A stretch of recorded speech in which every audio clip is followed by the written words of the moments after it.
2:45 হয়ে গেছে এখন। আমরা সেই যে সমুদ্রে নেমেছিলাম কটা হবে তখন 11:30টার মতো।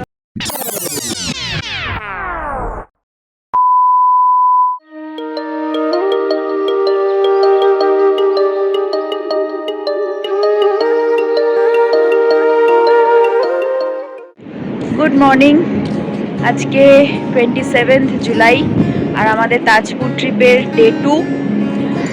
আজকে ভোরবেলা ওঠার তো প্ল্যান ছিল, 5টার সময় উঠবো ভেবেছিলাম, বাট এতটাই মেঘ করে আছে যে সানরাইজ তো সেভাবে কিছুই দেখা যাবে না, তাই জন্য আর উঠলাম না। আর টায়ার্ডও লাগছিল ভীষণ, তাই এখন মোটামুটি ওই 6:45 মতো বাজে। সবাই উঠে গেছি, ফ্রেশ হয়ে গেছি, এখন এই একটু হাঁটছি এখানে। এখনও মেঘ করে আছে, বৃষ্টি হয়নি, বাট আজকেও সারাদিন সেরকমই ওয়েদার চলবে। যেটা প্রবলেম হলো সেটা হচ্ছে এখানে পাওয়ার কাটের, যেটা বুঝলাম ভীষণ রকমই সমস্যা। কালকে রাতে তো প্রায় পুরো রাতই পাওয়ার ছিল না, কিছুটা তো জেনারেটর ব্যাকআপ দিয়েছে, বাট তারপর থেকে জেনারেটর আর সেভাবে ব্যাকআপ দিতে পারেনি, ওই জন্য ভোরের দিক থেকে পুরোটাই পাওয়ার অফ ছিল। কিন্তু সেরকম অসুবিধা হয়নি, যেহেতু বাইরের ওয়েদারটা খুব একটা গরম নেই, তো ঠান্ডাই রয়েছে, তাই সেরকম বুঝতে পারিনি। ঘুম তো ভালোই হয়েছে।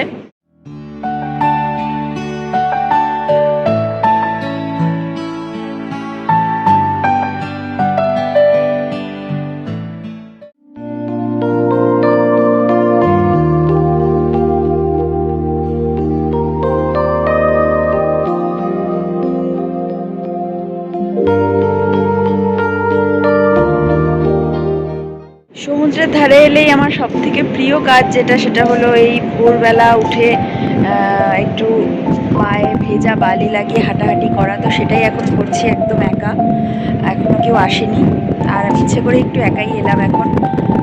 প্ল্যান বলতে প্রথমে তো ভেবেছিলাম যে দীঘা, মোহনা বা দীঘার দিকে কোথাও একটা যাবো, বাট এখান থেকে তো দীঘার ডিস্টেন্স ওই 20 কিলোমিটারের মতো। তো এখান থেকে অটো করে বা অটো বুক করে যেতে হবে, তো সেজন্য অনেকটাই টাইম লাগবে যাওয়া আসা দুটো মিলিয়ে। তো হয়তো সেই প্ল্যানটা আমরা ড্রপ করব। আশেপাশে এদিকটা যতটা হেঁটে হেঁটে যাওয়া যায়, ঘোরা যায়, এখানেই থাকবো। তারপর তো সমুদ্র স্নানেরও ব্যাপার আছে, সেটাও করব। তো মনে হয় আজকের দিনটা যতটা আমাদের প্ল্যানে আপাতত আছে, যে রিসর্টের মধ্যেই বা আশেপাশে থাকছি। সকালের ভিউটা একবার দেখিয়ে দিই। এই হচ্ছে সকালের ভিউ। অ্যাজ ইউজুয়াল জল তো এখন অনেকটাই দূরে আছে, বাট আকাশটা এই যে পুরো মেঘলা করে আছে, যখন তখন বৃষ্টি নামবে। আর বেশ ভালো লাগছে, ঠান্ডা ঠান্ডা হাওয়া দিচ্ছে। বিচে কয়েকজন মাত্র লোক আছে, খুব বেশি ভিড়ও নেই। আর এই যে এই জায়গাটা হচ্ছে আমাদের রিসর্টের যে শ্যাকটা, এটা হচ্ছে এইটা। আজকে আমরা এই একটু জুম করে দেখাই, এই সিঁড়িটা দিয়ে, এই যে এখান থেকে লোকজন নামছে, এই সিঁড়িটা দিয়ে নেমে গেছি আপাতত, জানি না ওঠার সময় কি করব। আর এই বিচ ধরে সোজা গেলেই এটা হচ্ছে বিশ্ব বাংলা গেটের ওই জায়গাটা। একটু এনজয় করি আমি একা একা, তারপর আবার দেখা হচ্ছে।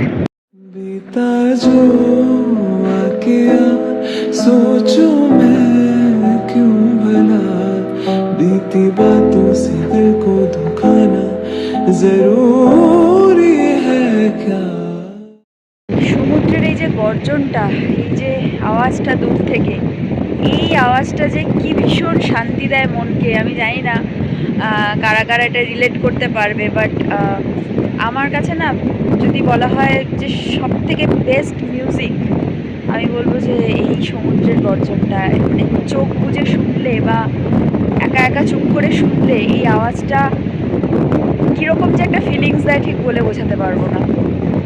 গর্জনটা শুনলে মনে হয় যে মানে কিছু একটা আসছে, something huge, something big is coming.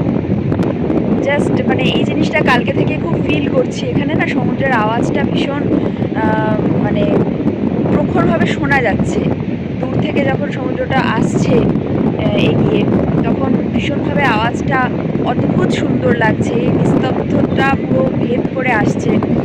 তো জাস্ট শেয়ার করতে ইচ্ছা করলো এই কথাটুকু, তাই বললাম। এখানে না দূরে দূরে এরকম আরও অনেক শ্যাক রয়েছে। এগুলো বোধহয় রিসর্টের নয়, না, এগুলো হচ্ছে এক একটা শ্যাক এক একটা রেস্টুরেন্ট।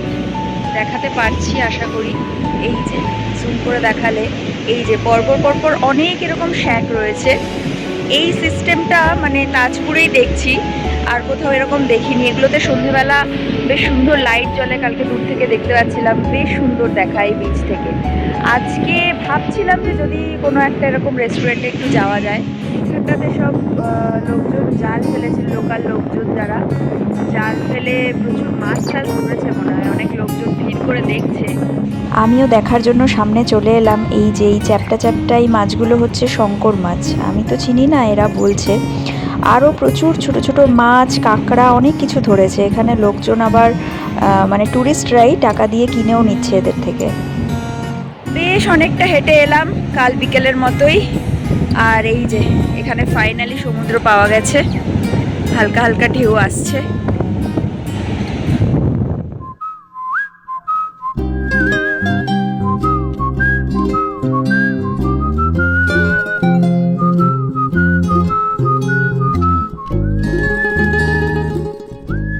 বল অর্পিতা, কেমন লাগছে? কেমন এনজয় করছিস বল? আমি একটা আশা করিনি যে এরকম হবে। আসার থেকে বেশি আনন্দ হয়ে গেছে আমাদের। তো এখন কটা বাজে? 9টা বাজে, কিন্তু আমাদের প্রচণ্ড খিদে পেয়েছে। আমরা অনেকটা হেঁটে গেছিলাম বিচ ধরে, শঙ্করপুর অব্দি যাইনি পুরোটা, বাট ওই মানে কাছাকাছি চলে গেছিলাম। আবার এখন অতটাই ফিরতে হবে। আর খিদেও পেয়েছে, গিয়ে ব্রেকফাস্টটা করি, তারপর তো সমুদ্রে নামবো। জল আস্তে আস্তে বাড়ছে, এরপরে বৃষ্টিটা যদি হয় তাহলে কালকের মতো আরও একটু মজা করা যাবে।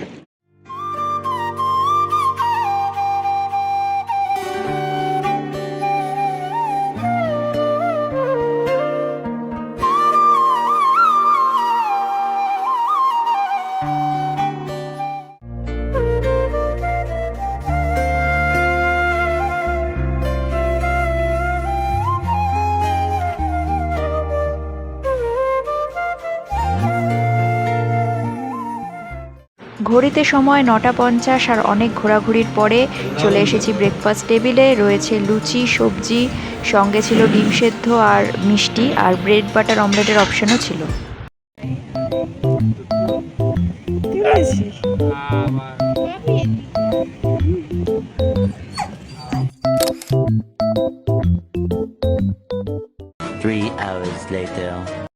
Good afternoon. দুপুর 2:45 হয়ে গেছে এখন। আমরা সেই যে সমুদ্রে নেমেছিলাম, কটা হবে তখন? 11:30 মতো হবে। তারপর আর কোনো রকম ব্লগ কিছু ভিডিও করাই হয়নি।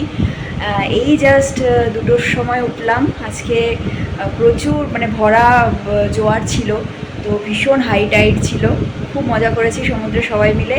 আর এখন প্রচণ্ড খিদে পেয়ে গেছে সবারই, সবাই ফ্রেশ হয়ে গেছি, স্নান কমপ্লিট একদম। এবার তাড়াতাড়ি গিয়ে আগে লাঞ্চটা করে নেবো। আজকে লাঞ্চের মেনুতে ওই মোটামুটি সেমই খাবার আছে, ভাত ডাল সবজি তো আছেই। তার সঙ্গে যেটা আছে সেটা হচ্ছে এই ক্র্যাবটা। এটা খেয়ে ওদের কালকে এতই ভালো লেগেছে যে আজকে ওরা আরও বেশি করে অর্ডার করেছে। আর ফর এ চেঞ্জ আমি আজকে নিয়েছি কাতলা মাছ।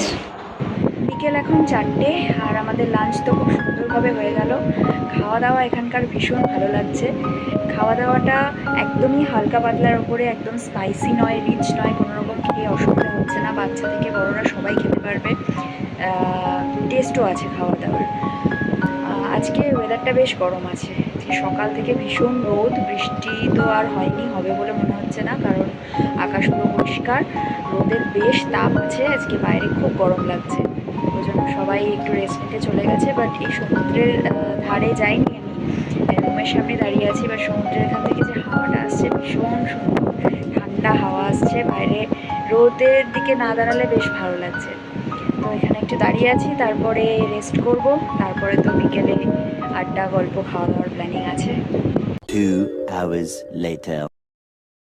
এই গাছটাকে জাস্ট দেখো একবার, কি অদ্ভুত রকমের, কি গাছ জানি না, বাট এমন রহস্যজনকভাবে উঠেছে।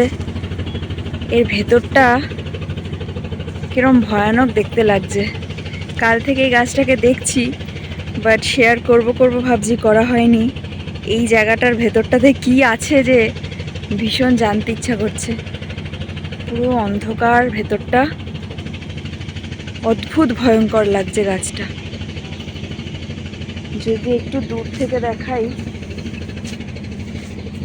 তাহলে এরকম, এই হচ্ছে ভেতরটা, পুরো অন্ধকার, কি না কি আছে কে জানে। গুড ইভিনিং, 6:30 এখন টাইম হয়েছে, আর বেশ সুন্দর একটা পাওয়ার ন্যাপ হয়েছে। ভালো পেট ভরে লাঞ্চের পরে এই ঘুমটা একটু দরকার ছিল, 1 ঘন্টার একটা সলিড ঘুম হয়েছে। এবারে এখনও তো কেউ আসেনি, আমি একাই রেডি হয়ে বেরোলাম। হাওয়া দিচ্ছে সুন্দর, একটু এই পাড়ের দিকে যাচ্ছি, দেখি একটু হাঁটাহাঁটি করি, তারপর সবাই আস্তে আস্তে আসুক। এখন সামনের ভিউটা দেখাচ্ছি একবার। সুন্দর শান্ত সমুদ্রের ভিউ, মিষ্টি হাওয়া দিচ্ছে, সন্ধে হয়ে আসছে, কুকুরগুলো এখানে আনন্দ মনে খেলা করে যাচ্ছে নিজেদের মতো, আর লোকজন বেশ এনজয় করছে। I'm gonna love you forever, forever and ever, amen. আস্তে আস্তে আলো পড়ে আসছে, সন্ধে নামছে, আর আজকে আমাদের ট্রিপের বলতে গেলে শেষ দিন, শেষ সন্ধে এই সমুদ্রের ধারে দাঁড়িয়ে। প্রতিটা ট্রিপের শেষেই যেটা হয়, একটু মন খারাপ হয়ে যায় যে আবার কবে বেরোনো হবে, আবার কবে এরকম প্রকৃতির কাছে এসে দাঁড়াতে পারবো, সে সমুদ্র হোক পাহাড় হোক যাই হোক, সেজন্য একটু তো খারাপ লাগেই। আর তাই জন্যই যতটা সম্ভব, যতটুকু সময় হাতে আছে সেইটুকু সময় একদম মন ভরে উপভোগ করে নিতে চাই। একা একাই ঘুরছি এখন, স্মৃতিগুলোকে জমিয়ে নিয়ে যাওয়ার চেষ্টা করছি। জানি না আবার কবে দেখা হবে সমুদ্রের সাথে। ধরিয়া রাখিও সোহাগে আদরে আমার, মুখর পাখি তোমার প্রাসাদ প্রাঙ্গণে, মনে করে সখী বাঁধিয়া রাখিও। সন্ধে 8টা বাজছে, আর আমাদের ইভিনিং স্ন্যাক্স চলে এসেছে। এটা আমাদের ফুড প্যাকেজের মধ্যে ইনক্লুডেড আছে, chicken pakora R French fry.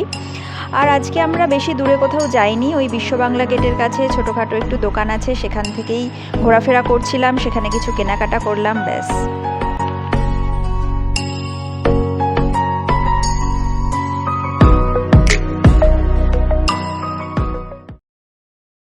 Let's go. রাত্রি 10:30, আর আমরা ডিনার করতে চলে এসেছি। আজকে তো ডিনারের জন্য আমি সেই সন্ধ্যে থেকে এক্সাইটেড ছিলাম, কারণ তখন থেকেই জানতাম আজকে ডিনারে আছে আমার ফেভারিট ফ্রাইড রাইস আর চিলি চিকেন। রাত্রি 12টা, আর এর সাথেই শেষ হলো আমাদের আজকের দিনটা। ডিনার করার পর একটু শ্যাকে গিয়ে সবাই বসেছিলাম, আর এই সময়টা যে কি ভালো লাগে। আর আজকে প্রচণ্ড ঠান্ডা হাওয়া দিচ্ছে বাইরে, মানে রীতিমতো শীত করছে এরকম হাওয়া দিচ্ছে। তো ভীষণ ভালো লাগছিল, মনে হচ্ছে মানে ওখানে বসেই থাকি, উঠতে ইচ্ছা করছিল না। কিন্তু সবারই ঘুমের খুব অভাব হচ্ছে, ঘুমটা ঠিকমতো হচ্ছে না বলে একটু টায়ার্ড লাগছে। কালকে আমাদের রিটার্ন বাস আছে। কালকে আমাদের বাস হচ্ছে দুপুর 12:30টায়, সেটা হচ্ছে ওল্ড দীঘা বাস ডিপো থেকে। তো আমরা প্রথমে ভেবেছিলাম যে বালিশাই থেকেই উঠবো বাসে, কন্ট্যাক্ট করে নেবো ড্রাইভারের সাথে কোনোভাবে, বাট সেটাতে হয়তো একটু প্রবলেম হতে পারে, কোথায় কিভাবে দাঁড়াবো যদি টাইমের ঠিকমতো ম্যানেজমেন্ট না করতে পারি। তাই জন্য আমরা ফাইনালি ডিসাইড করলাম যে এখান থেকে ওল্ড দীঘা যাবো, তাই তো? আমরা এখান থেকে একটা অটো বা কিছু বুক করে নিয়ে ওল্ড দীঘা বাস স্ট্যান্ডে চলে যাব, সেখান থেকে একেবারে বাসে উঠবো। তো সেটা আমাদের জন্য সুবিধা হবে, লাগেজ রয়েছে, সব কিছু রয়েছে। 12:30টায় বাস ওখান থেকে, তো আমরা ওই 10:30-11টার মধ্যে এখান থেকে একেবারে ব্রেকফাস্ট করে রেডি হয়ে বেরিয়ে যাব। তো এই ছিল আমাদের আজকের ডে 2 তাজপুর ট্রিপের। আর আজকের ব্লগটা তাহলে এখানেই শেষ করছি। Good night. Take me back to these golden days where all these memories are made. We are born to live, but life passes by. Could you please